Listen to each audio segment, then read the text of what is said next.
সিনহার হত্যাকাণ্ড যত দ্রুত সম্ভব কার্যকরী করা যেহেতু স্কোপ অনেক কম পাই, দুইটা জিনিসের ব্যাপারে জুলাই যোদ্ধাদের অনুমতি নিয়ে আমি একটু বলবো। আমরা আমাদের হৃদয়ে অনেক রক্তক্ষরণ গত 17 বছরে জমা হয়েছে। মেজর সিনহা হত্যাকাণ্ড, বিডিআর হত্যাকাণ্ড এবং আমাদের অনেক ভাইদেরকে সিস্টেমেটিক্যালি মারা হয়েছে এবং তাদেরকে এমনভাবে, আমাদের দুজনকে অলরেডি দেখেছেন, আজমি স্যার, হাসিন স্যার, আরও অনেকেই আছেন, জীবন থেকে অনেকগুলো স্বর্ণালী দিন কেটে নেওয়া হয়েছে।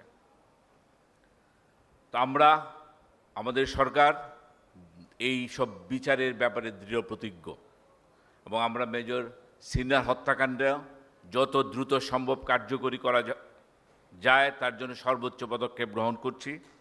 এবং বিডিআর কমিশন যেটা জেনারেল ফজলুল স্যারের নেতৃত্বে হয়েছে, সেটা অনেকগুলো দিক আছে, বাস্তবায়নের জন্য আমরা সর্বদাই চেষ্টা করে যাচ্ছি এবং আপনারা এর ফল খুব শীঘ্রই দেখতে পাবেন এবং আমি আশা করি এতে আপনাদের যা আকাঙ্ক্ষা সেটা আমরা পূরণ করতে সমর্থ হব। 17 বছরের জঞ্জাল, একটু সময় আমাদেরকে দিতে হবে।